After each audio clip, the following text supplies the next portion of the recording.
know that 70% of the folks living with mental illness experience symptoms before the age of 18? Access to mental health care is also becoming harder.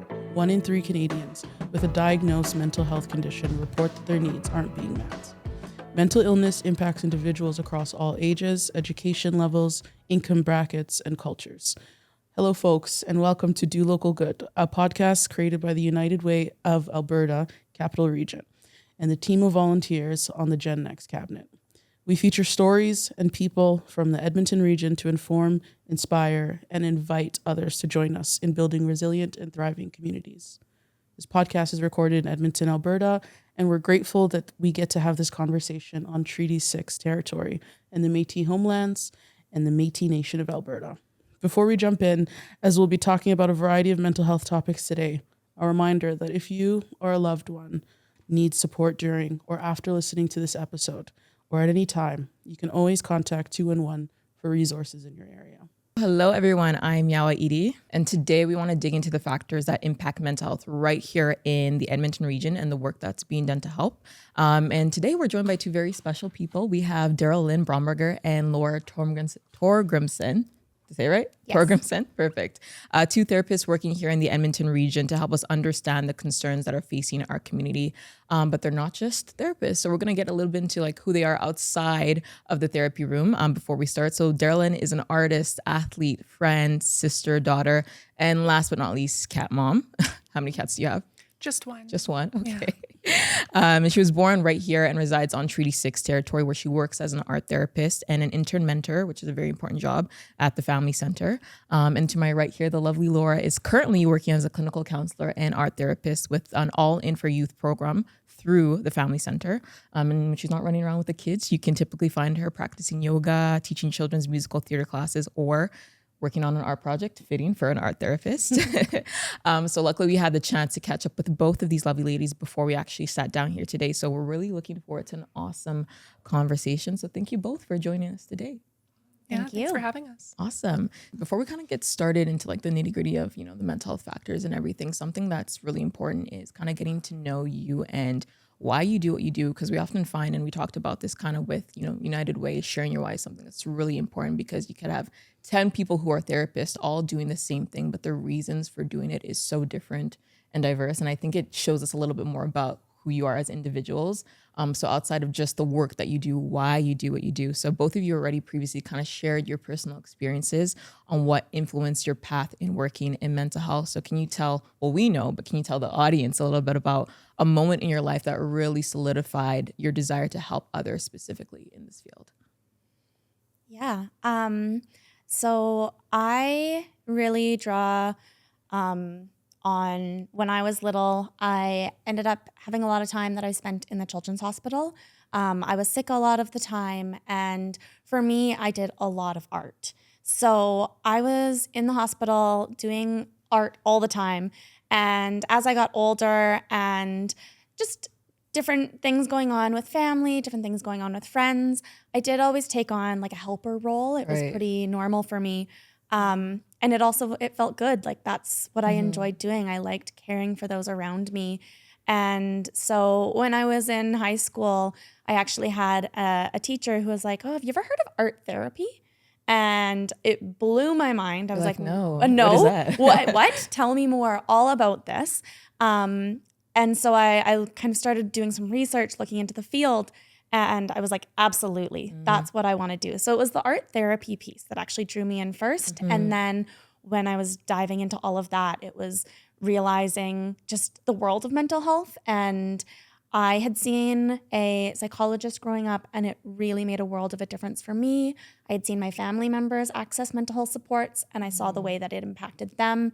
And I was like, absolutely, this is what I want to do. And this is the way I want to support others in the world. Right. So you kind of had experience like in the hospital and using art as your own personal outlet. And then you figured out that this is actually therapeutic, not just because I feel it, but empirically, like there's science based behind why this is actually helping people through like mental health issues. And then you kind of got into the field of mental health that way. Exactly. So I was using this art in a way that was like art as therapy.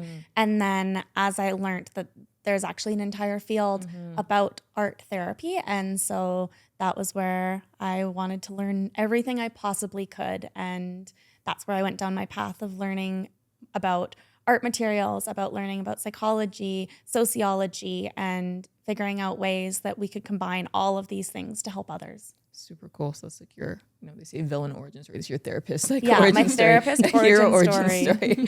Awesome. And then what about you, Darylyn? Yeah, well, I think I figured out that I wanted to be in some kind of helper role, and I thought therapy was maybe the way to do that. When I was about 12 years old, at that time, my family was going through significant grief. We had a lot of deaths that happened within our family, with our friends, our greater circle. And I found myself being sort of the glue that held everybody together. And my parents kind of thought, hey, like psychology does sound like a really interesting field. Right. Let's help nurture that. So I did everything to prepare for going into psychology, took psych classes in high school, but I also discovered this love of art. And so I graduated high school and I said, Mom, Dad, I want to be an artist. And they were like, no, there's no way to be an artist successfully in this world, which is garbage, by the way. Follow your dreams, people. But they said, you really love psychology, so let's give that a shot. Go to school for that. Right. And so in my bachelor's degree, I took psych as my major, and then I somewhat spitefully took art as my minor because I wanted to show my parents that I could do prove it. them wrong, right? But those two things blended together, and somebody made me aware that art therapy was a viable option. And so that's what I pursued, and it ended up fitting so well. Every step I took after that, I felt so aligned. Everything was so like synchronous. And so, yeah, that's how I ended up working as an art therapist as well as a mental health therapist. So you kind of didn't even know about art therapy as a field. It was like, I like art as a separate thing and I love psychology as a separate thing, but it wasn't until like, in the midst of you trying to like spite your parents by taking art as a minor, you actually figured out you could combine the two in an actual like lucrative career, one that would fulfill you as a person and your desires, but then also maybe make your parents happy too because you're in a career that they want for you essentially. Yeah, right. And in doing my art classes during my bachelor's, I actually discovered art as a therapeutic tool just inherently. I worked on a project where I was looking at another aspect of grief in my life, where I recreated family photos and took myself out of those photos within my art just to sort of process the grief that I had been holding on to. And so I did bring an example of that today. Perfect. And actually that's a great segue into like the next question that we have for you, because we already kind of delved into like art therapy as a career, but I think maybe a lot of people don't actually know what art therapy is in terms of how can this fix my depression? How can this fix my anxiety? How is painting pictures on a canvas going to make me feel better, especially when I'm going through really, really tough times? And I love the fact that you mentioned that you have one here today, so we can kind of like hold that up into like the camera and show everyone what art therapy kind of looks like. And the question I have essentially for both of you is, for those who aren't really familiar or who maybe have heard about art therapy in practice, could you describe how it actually works in a client setting with a client when you're helping them process, whether it's grief, anxiety, depression, communication issues, whatever it might be? How does art therapy in practice actually help with clients, especially those who could be struggling with like social challenges, for example? Right. So I'll speak a little bit from my experience first in just creating this piece that I did. So you can see that there's these two figures over here, which represent my parents. And then there's like this little pink figure here that represents the absence of me. What would life have been like if I wasn't in the picture, perhaps when my parents were going through their divorce, which was tough. For me, being able to look at that and allow myself all of that time to sit in those feelings and to really consider what their relationship was and what their relationship gifted me. It allowed me to see so many more perspectives and aspects of what the actual situation was, instead of just sitting in my own pain. Right. Which I did that as well. However, I was able to see the full spectrum of what was going on within me. And that takes a lot of time. And so this was clearly like a project. This was something that I did over hours and hours and hours. An art therapy session might be a little bit different, but sort of the basics are the same. Right. We want to provide a space where people can put their emotions, their expressions, and the things that are going through them, whether they are really aware of it or not. And that can provide a sense of safety for people, because talking about things can be really hard. Right, the verbalization. It's and stuff very like that, vulnerable. Yeah. And so having a space, a physical space to put those things can allow that sense of safety, connection, and also a different type of processing. So that would be one way. And I know I said on camera, and it's a beautiful painting. For those who are actually watching like on camera, Darylyn's an amazing artist. And if you're listening via audio, this is your cue to hop on and watch the video so you can see the beautiful painting. And I really appreciate what you said in terms of verbalizing and talking about your feelings, especially when you don't even know what you're feeling, can be very hard. So it seems like this is a way that helps people externalize and put their feelings that they might not be able to say actually on a canvas and show themselves or show other people what it is that they're experiencing, which is super cool, I think. Yeah, absolutely. And I think Laura too could speak a lot to the work that she's doing and how art supports her in working with her kids. Yeah, I absolutely use art in my own day-to-day life. And I work in an elementary school, so I'm using art with the kids all of the time.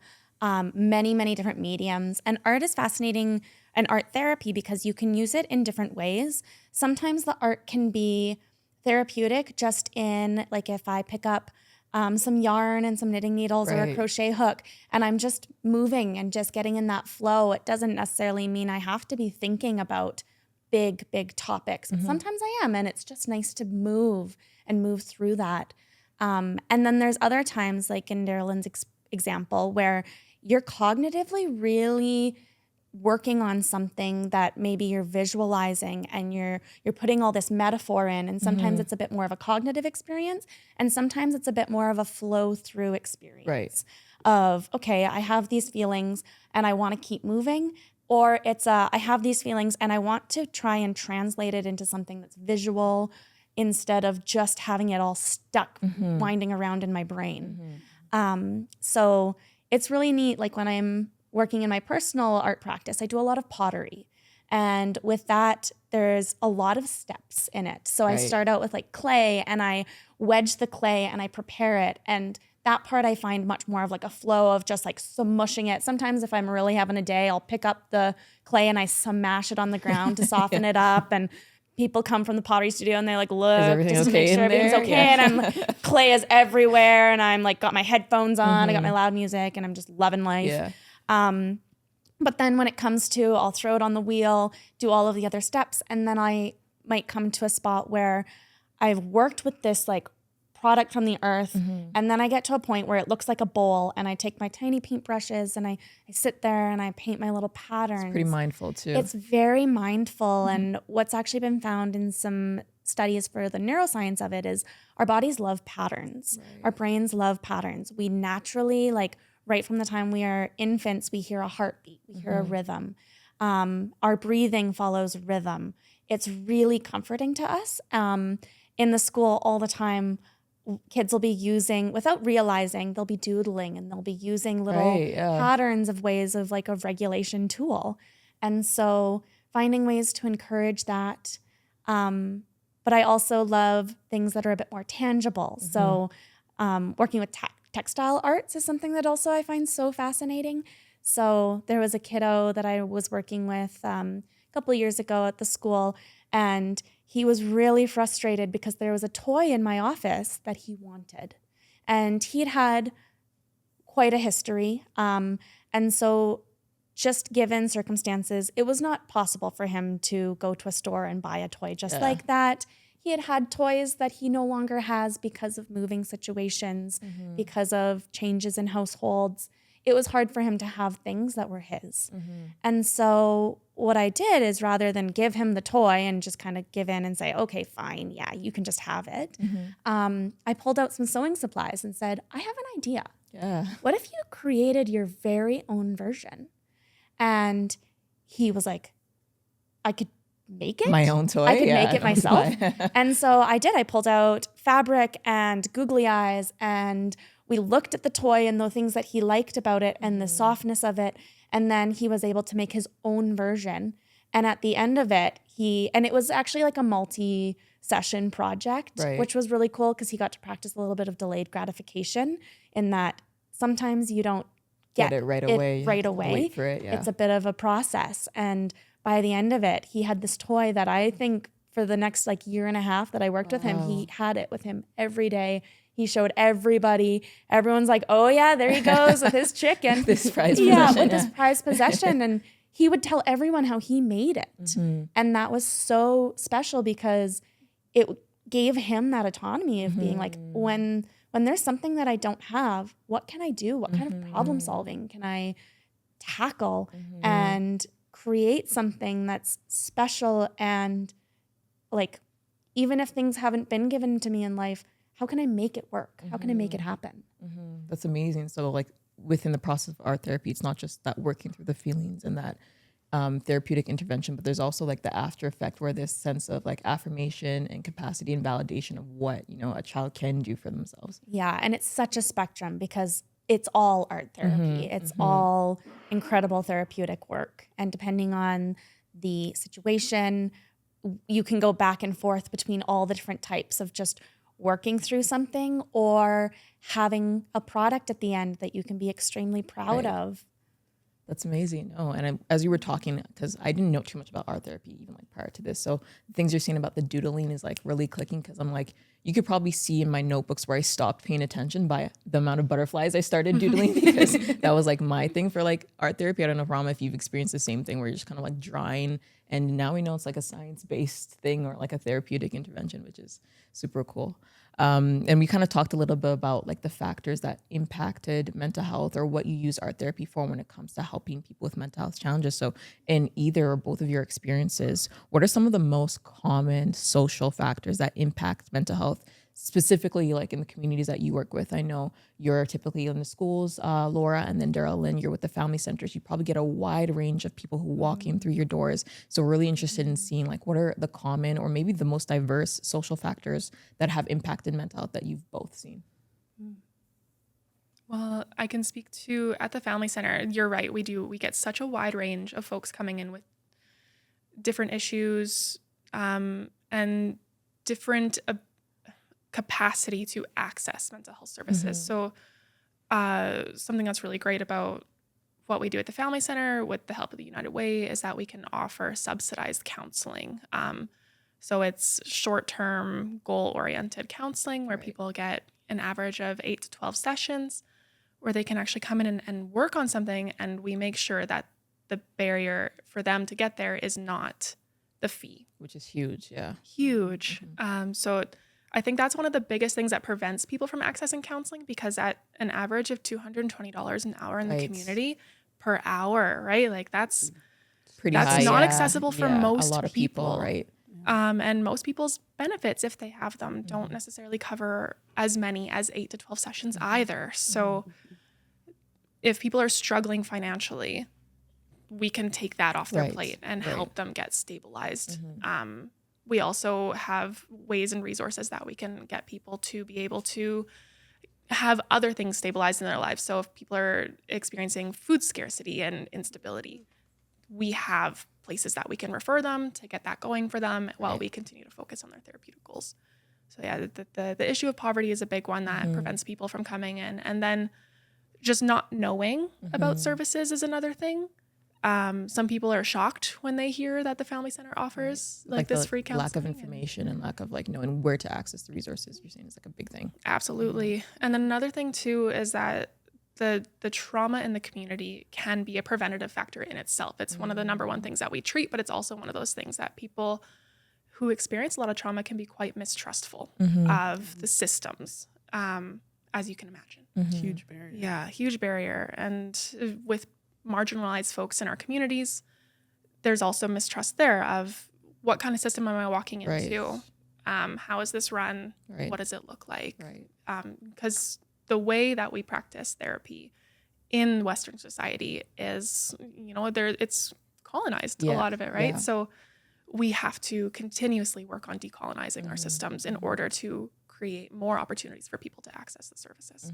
And make it more inclusive and like what you mentioned in terms of trust is like a big thing, because there's a lot of people who do need the help and know they need it and know they want it, but not trusting the people who are providing it, which is something that kind of keeps everyone trapped in that cycle of trauma and increasing, you know, the disproportionate like mental health statistics that we're seeing a lot in our day-to-day community. I know for myself and Rama with the Africa Center, that's something that we see, and really cool that you folks are kind of on that path of self-reflection and at the Family Center. Yeah, it's continuous work for sure. I think we're always learning every day, but we are. We're doing it. It's great that you're connecting them to so many other resources, because mental health support is one aspect, but so many other things impact individuals and communities, and knowing that the Family Center provides all that's amazing.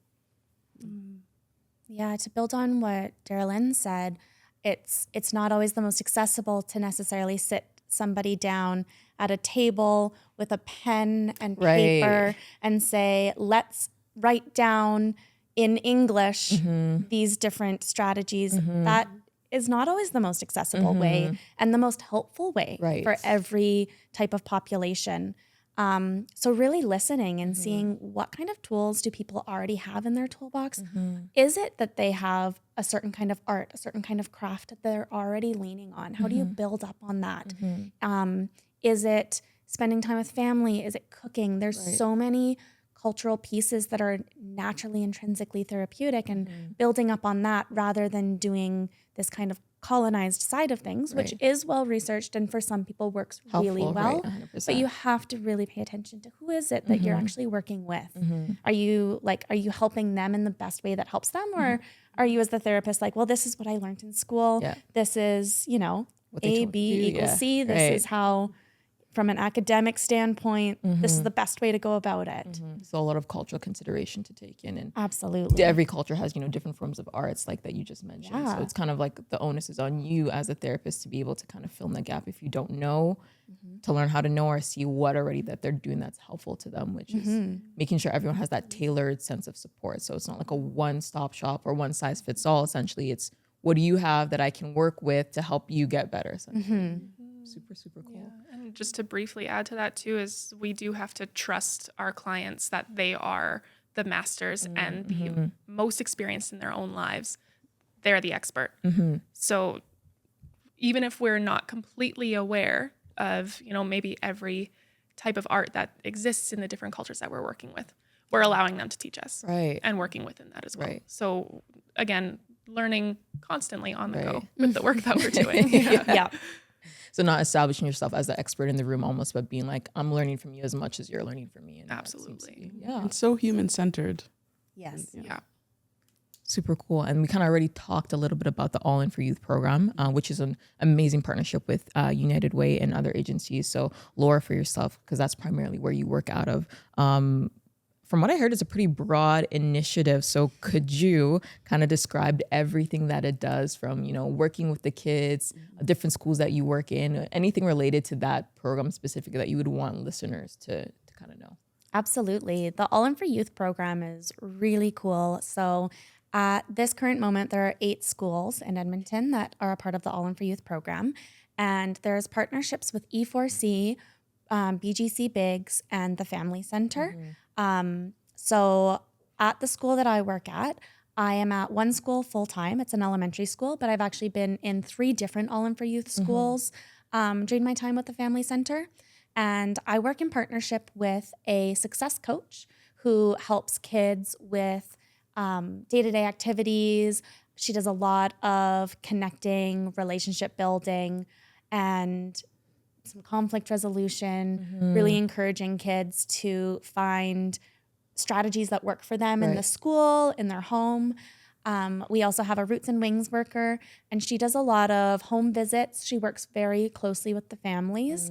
Going back ever so slightly to one of your earlier questions, a lot of the families that we're working with at the school right now have been experiencing houselessness. So whether that looks like staying in a shelter or couch surfing with different relatives, it's really common to hear a child say, yeah, I share a living room with 7 different kids. So our Roots and Wings worker is really fabulous in connecting families with food support. She'll do work through like Bissell Center and connecting with how do you put in these applications, because there are just a lot of things to try and figure out. And when you are trying to make sure you've taking care of your kids and you're trying to make sure that there's food on the table and also look for housing, like it's a lot and it's overwhelming. And so she'll step in and do a lot of that support. We also have BGC Bigs that has a part-time mentoring facilitator in our school. So if there's kids that are showing that maybe they don't need therapeutic intervention, but they could really use a positive role model. That's the Big Brothers Big Sisters kind of mentorship program. Step in with that. Yeah, so they step in with that. So we have volunteers, and BGC Big is always looking for more volunteers. So if a lot of kids, there's a lot of kids, and it's really incredible to see the relationships that get built there. And it is sometimes as simple as playing a game of Uno or sitting and coloring with a kid, but it matters so much to them. And it goes a really long ways. And then we do also have an after school program, and that's run through Boys and Girls Club. And so every day after school, right in the school, we have like a Boys and Girls Club and programming. So kids are able to stay at school, and the ones that are being run right now are really cool. There's one that's called like Job Fair. So every day the kids do a different activity that's kind of related to a job. So the one that I heard most recently is kids were learning about like being a firefighter. So just learning all kinds of different skills, but in a way that's extremely fun. And it's also just a really safe, fun place for them to be, and it is at no cost. So the families are able to sign their kids up for it. So that barrier is not an issue for them. Exactly. Like what Darylyn's saying, that's awesome. Yeah. So it's a safe, fun, educational place for them to be. And yeah, it's pretty cool. The kids will be just like so excited for whichever club they are in, and they'll talk about it constantly, which is so fun. And then the last part is E4C. So we have a breakfast program at the school, because it's very clear that if kids aren't eating, they're not able to learn. And focus and pay attention. Yeah, we're working with the E4C program, making sure that kids have full bellies, they have access to breakfast in the morning, and then families who are not able to provide a lunch at lunchtime, there are some what they call top-ups. So the kids have access to that. So the All In for Youth program is really looking at the wraparound support, and it's sorry, I should say that it did come out of like a research project, and what they were really looking for is to see if attendance rates increased, and looking long term at if graduation rates increased, would go up, but also just looking at the resiliency of the kids.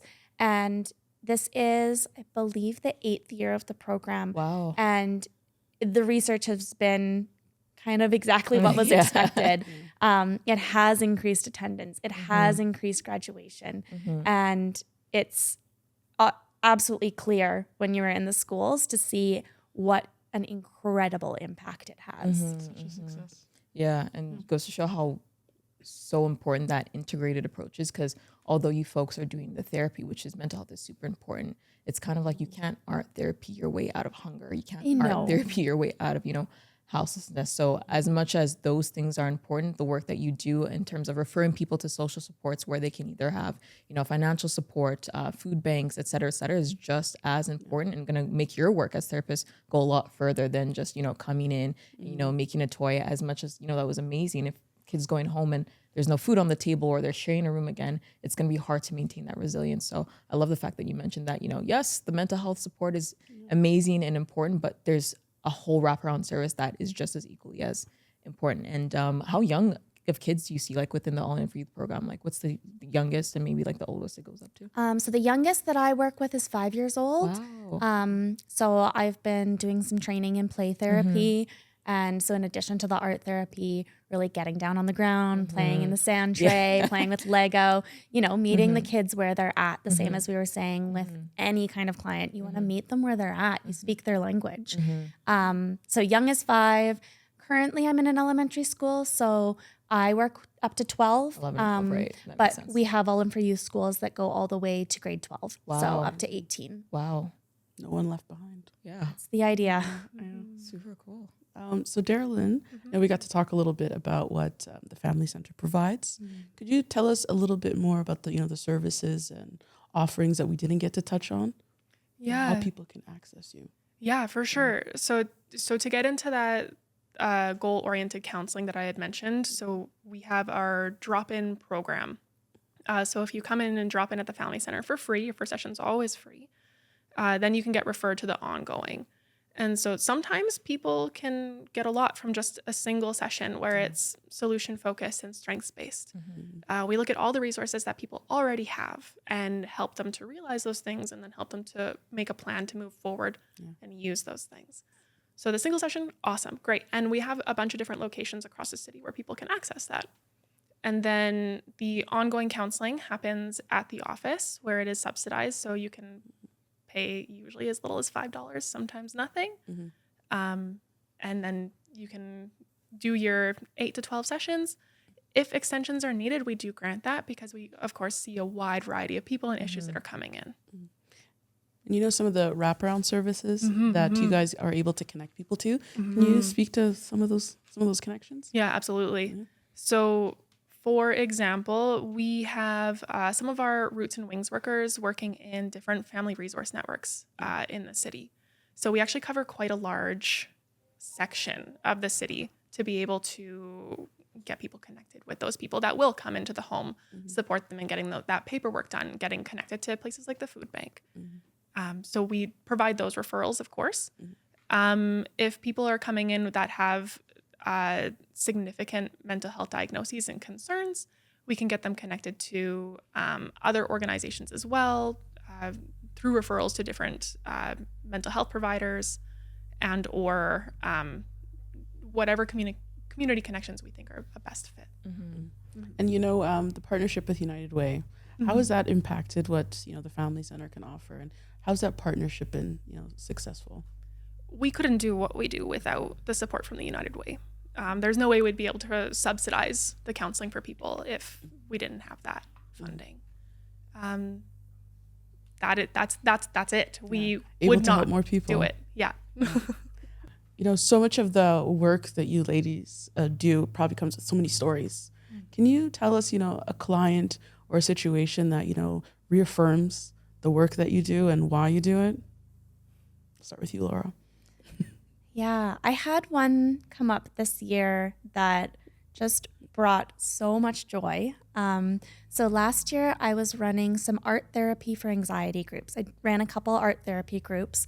But in this one particular group, I was teaching a lot of skills about anxiety, a bit of psychoeducation about what anxiety is, some tools for dealing with anxiety, talking about how feelings can come up and that they are feelings, not facts, hitting on some of those big parts. And then also some breathing strategies, using art. And so it was actually the very first day of school this year. And one of the parents stopped me and said, "Are you going to be running the art therapy group again this year?" And I said, "Yeah, I would love to." And she said, "My little one would really love to do it again." She said, over the summer, she had the opportunity to be in a performance.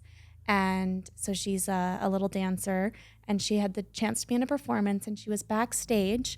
And one of the other kids, a kid who does not attend an All In For You school, I assume, was really, really nervous and started to have a bit of a panic attack backstage. And so the teachers were trying to help. And then this little one, who's only 7 years old, She helps. So she stepped in and she goes, Saw the signs. she sat right down beside this kid and said, "Can I tell you about what Miss Laura taught me?" And so she started talking this kid through some breathing exercises and about how it's totally normal to have feelings of anxiety. And it doesn't mean there's anything wrong with you. It just means that your body is prepared for something big that's happening. Wow. And this mom explained it to me, and I started to tear up just to hear that the impact, it's reaching beyond just the kids that I get to see. And to hear that was I've been riding that wave for a while now, to hear that you know, these skills that I'm teaching are sticking with some of these Being kids retained, to the right. point that they're going out and they're teaching it to others. Incredible. And so, yeah, this little 7-year-old's out there doing my job, which I could not be prouder of. Need to hire her for All In for Youth Yeah, next. yeah. Just incredible. And so that was a really uplifting story of what kind of impact this work is having. More ambassadors for mental health. Yeah. And same for you. Give us an example or something that fills your cup every day from an experience you've had or the impact you've made. I can think of one adolescent that I was working with who came to me with really significant trauma. And you can imagine how they were impacted. They were really struggling in school. They were struggling with friends. They were struggling with family. And they just felt so incredibly alone. And under the model, I was told, you got 10 sessions with this kid. And I fought for them. Right. We had over 60 sessions together. And the progress that we got to see over that time, because we really focused on our relationship, building those skills, resolving that trauma through things like art therapy, through things like learning communication skills and how to build safety in their relationships outside the therapeutic relationship, was so spectacular. And at the end of it, they had created this little handmade crochet piece for me because they were they wanted to express their gratitude somehow and say, like, we are now together, where we are part of each other. They made it out of my favorite color and all these pieces. And so, I made them this like big handwritten card, and they know that anytime they can reach out to me whenever they would like to. And I probably would have kept this adolescent if I could, but unfortunately the funding for that particular program had ended. And we're seeing that quite a bit, is that funding is really difficult to access for a lot of different organizations. So being able to have what we do have through the United Way and how they've restructured their funding for us to be able to use that money and create programming for what works for what we're seeing, that's been really beneficial, so that we can continue to support these kids if they need so, like, long term, and really just give them that chance to thrive. It's so incredible because we talked about trust, and those two stories that both of you shared, those successes wouldn't have happened if that trust wasn't there. And it's so incredible to see that your job isn't just your job; it's you're impacting lives, you're improving communities, and you've built these long-lasting relationships. It's incredible. It can be absolutely hard when you're sitting with, a child as young as 5 or an elder as old as 110, and in those dark moments. But it's absolutely invaluable to be able to just sit there and share that space with somebody. And as Darlene said, like, without the United Way funding, the programs would not exist. All In for Youth is a completely United Way funded program, and so without it, it would just not exist. Which is, I hope not to see that day, but and so much of what you guys do is giving back to people, but you're still humans yourselves who need to support yourselves. And how do you approach at the end of your workday at whatever you do, how do you take care of your own mental health? sometimes it gets weird. Yeah. To be honest, sometimes I have this like glitter lava lamp in my room, and the kids love it. But I have been really mindful, and like when I get to the school into my office, I turn it on. I'm like, okay, work brain on, and then at the end of the day, I turn it off. And sometimes that's enough, and some days it's not. So then I just kind of have a little shaky dance party, and I just shake it off, and I just like make weird noises. My door's closed usually, so Just that you in there. it's just me. They're It's just hearing me. the noises as they walk by. Yeah, it gets a bit weird. But like, then maybe it's going and throwing some clay around. Sometimes I call Darlene and be like, "Today was rough." Yeah, having those social supports for us too is super essential. There's no way I would be able to do this work if I didn't have people like Laura in my life and other supportive friends and family. Yeah. And dance parties, that's a big part. Big dance parties. Write that down. Movement is actually really essential for moving stress through our body. Pro tips. Singing very loudly is another thing that I really love to do. Yeah, loud, but singing? doesn't have to be good. Okay. No, it doesn't have to be good. No. Awesome. Yeah, this has been such an incredible conversation. Thank you so much for being vulnerable and sharing with us. We'll head into the closing now. I mean, we could probably go for another 2-3 hours, but Yeah. that is our Yeah. show for today. Easily. Yes. Thank you so much, Derla and Laura, for being here and sharing your insights and for the work that you both do, whether it's through the Family Center or All In for Youth program. Your impact, like you said, is invaluable. And we're super happy that, we get to be a part of hearing your stories and that United Way is a part of supporting the work that you do. Thank you as well to the United Way team for even making this conversation possible, specifically United Way of the Alberta Capital Region, for making this conversation possible with the both of you. Doing local good starts with you, whoever is listening or wherever you're watching from. So to find out how you can help build thriving, resilient communities, you can head to myunitedway.ca/GenNext or just check out the links that are in the show notes. Either way works. And together we can all make sure that no one is left behind. So if you enjoyed this episode, you know what to do: like, share, subscribe. And on behalf of myself, Yawa, and Rama, and the entire whole Gen Next cabinet, thank you all for listening to Do Local Good.